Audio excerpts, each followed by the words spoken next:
कक्षा 12वीं। ठीक है, विषय भौतिक विज्ञान पढ़ते हैं।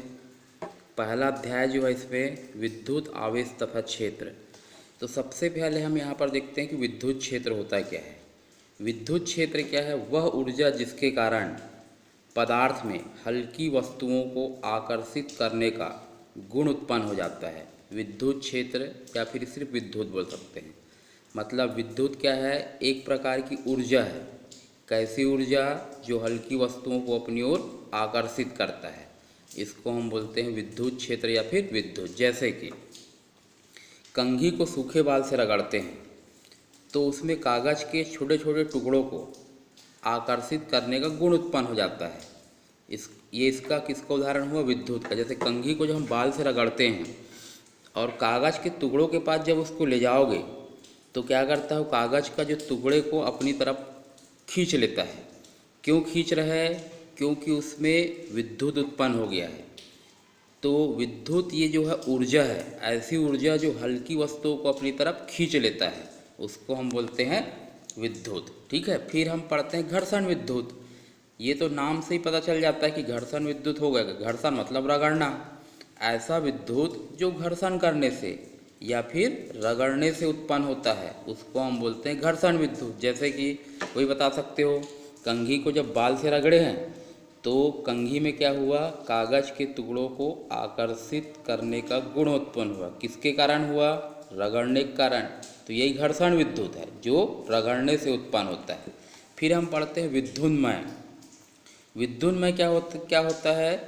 जिस पदार्थ में हल्की वस्तुओं को आकर्षित करने का गुण उत्पन्न हो जाता है उसे विद्युन्मय या आवेशित कहते हैं। जैसे कि अभी मैंने इससे पहले बताया था कि कंघी को जब बाल से रगड़ते हैं तो कंघी क्या करता है? कागज़ के टुकड़ों को आकर्षित कर रहा है। तो आकर्षित करने का गुण किस में उत्पन्न हुआ?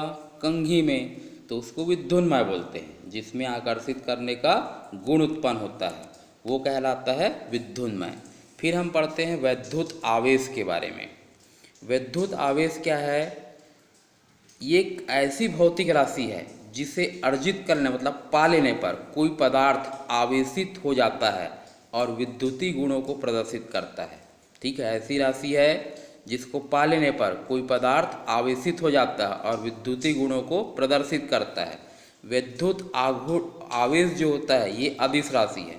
मतलब इसमें दिशा बताने की आवश्यकता नहीं होती। इसका मात्रक होता है कूलाम और इसका विमीय सूत्र होता है आवेश है। आवेश का सूत्र होता है धारा गुणित समय। तो धारा के लिए एम्पियर और समय के लिए लिखते हैं टी। एम और एल यहाँ पर 0 रहेगा। फिर हम पढ़ते हैं, ये देखो ये फार्मूला है आवेश का। आवेश बराबर होता है धारा गुणित समय। फिर हम पढ़ते हैं आवेश के प्रकार। आवेश जो होता है ये होता है 2 प्रकार का। एक होता है धन आवेश और दूसरा होता है ऋण आवेश। धन आवेश क्या होता है? जब कांच की छड़ को रेशम के कपड़े से रगड़ते हैं तो कांच की छड़ में जो आवेश उत्पन्न होता है इसको हम बोलते हैं धन आवेश।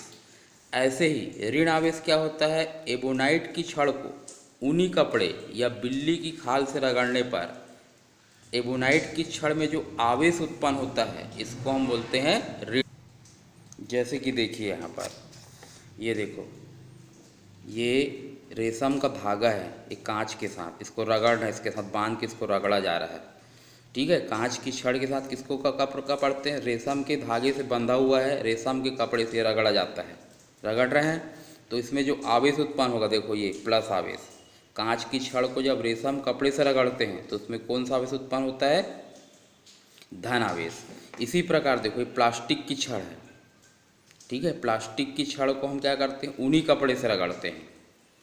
प्लास्टिक या एबोनाइट की छड़ को जब ऊनी कपड़े से रगड़ा जाता है तो छड़ में जो आवेश उत्पन्न होता है ये होता है ऋण आवेश। ठीक है, सबसे पहले धन आवेश को कचाब आवेश बोला गया था क्योंकि ये कांच की छड़ में उत्पन्न होता है। और ऋण आवेश को बोला गया था रेजनी आवेश। फिर बाद में उसको संशोधित कर दिया गया और संशोधित करके जो कांच की छड़ में जो आवेश उत्पन्न होता है उसको धन आवेश बोला गया। और रेशम कपड़े में उत्पन्न आवेश को बोला गया, एबोनाइट की छड़ में उत्पन्न आवेश को बोला गया ऋण आवेश। फिर देखिए, जो पदार्थ धन आवेशित होता है, धन आवेशित पदार्थ का द्रव्यमान कम हो जाता है। द्रव्यमान कम क्यों होता है? क्योंकि कोई पदार्थ धन आवेशित हुआ, मतलब वहाँ से इलेक्ट्रॉन बाहर निकल गया। अब किसी वस्तु से जब कोई चीज़ बाहर निकल जाता है तो उसका द्रव्यमान जो है कम हो जाता है। इसी प्रकार ऋण आवेशित पदार्थ का द्रव्यमान अधिक होता है। एक इलेक्ट्रॉन का जो आवेश होता है ये होता है 1.6 × 10⁻⁻19 कूलाम, और इसका जो द्रव्यमान होता है एक इलेक्ट्रॉन का ये होता है 9.1 × 10⁻31 किलोग्राम। कोई भी पदार्थ जो होता है ये छोटे छोटे कणों से मिलके बनता है। उस कण को बोलते हैं हम अणु, और एक अणु जो होता है ये कुछ परमाणुओं से मिलके बनता है। और परमाणु 3 प्रकार कण से मिलके बनते हैं। देखो इसका नाभिक में होता है प्रोटॉन और न्यूट्रॉन, और इलेक्ट्रॉन इसके चारों ओर विभिन्न कक्षाओं में चक्कर लगाते रहते हैं। ये नाभिक है, कक्षा जिसमें इलेक्ट्रॉन चक्कर लगा रहा है। नाभिक में जो प्रोटॉन होता है उसमें होता है धन आवेश, और न्यूट्रॉन में कोई भी आवेश नहीं होता है। और इलेक्ट्रॉन जो उसके चारों ओर घूमता है उसमें होता है ऋण आवेश। मतलब हर पदार्थ में दोनों प्रकार के कण विद्यमान होते हैं, धन आवेश भी होता है और ऋण आवेश भी होता है, लेकिन वो विद्युत रूप से उदासीन होता है क्योंकि दोनों की मात्रा समान होती है। अब होता क्या है, जब एक पदार्थ को दूसरे पदार्थ से हम रगड़ते हैं तो रगड़ने से बाहरी कक्षा का इलेक्ट्रॉन बाहर निकल जाता है। बाहरी कक्षा का इलेक्ट्रॉन ही क्यों बाहर निकलता है? क्योंकि ये नाभिक से कम आकर्षण से जुड़ा हुआ रहता है। दूरी ज़्यादा होने के कारण यहाँ पर जो बल होगा ये कम होता है, और ये अंदर की कक्षा का जो इलेक्ट्रॉन होता है ये नाभिक से ज़्यादा आकर्षण से जुड़ा रहता है। तो रगड़ने पर बाहरी कक्षा के इलेक्ट्रॉन को ऊर्जा मिलती है, और जब ये पर्याप्त ऊर्जा प्राप्त कर लेता है तो यहाँ से इलेक्ट्रॉन निकल गया। इलेक्ट्रॉन के निकलने से इस परमाणु में इलेक्ट्रॉन की कमी हो गई, जिससे ये पदार्थ हो जाता है धन आवेशित, क्योंकि प्रोटॉन तो उतनी ही मात्रा में है। इलेक्ट्रॉन निकल गया तो ये पदार्थ हो गया धन आवेशित। अब इलेक्ट्रॉन निकला तो अपने साथ साथ कितना द्रव्यमान निकाल ले गए?